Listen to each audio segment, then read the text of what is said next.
Dr. Jordan, let's walk through what happens with osteoarthritis and how it destroys, correct me if I'm wrong, cartilage? Yes, absolutely.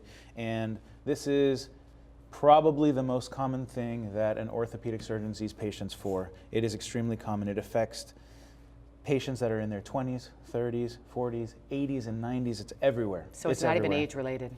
Not always. And osteoarthritis tends to be age-related, but it isn't always. And here are some symptoms of arthritis that we'd like to share with our viewers. Pain, stiffness, swelling, redness, decreased range of motion. Is it all of these or just a couple, doctor?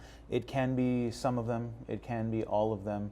It's usually a number of them and in some combination. And everybody's a little bit different, but the overlying theme for arthritis is you were born with a really nice thick cap of cartilage at the end of bones that become joints. And that's what gives you a nice smooth gliding surface to be able to move and for your knee to flex and extend and for your hip to move.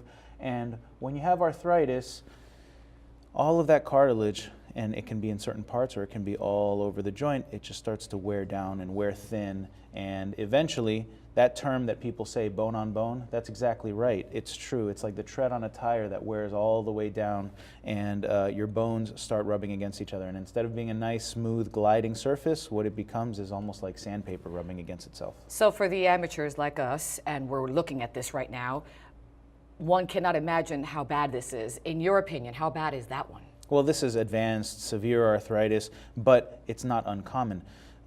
We talked a little bit earlier about patients, and when they have these sort of issues, come in and see someone. You'd be amazed how many times I see patients for the first time, and this is how it begins. Their treatment begins when it's already this severe.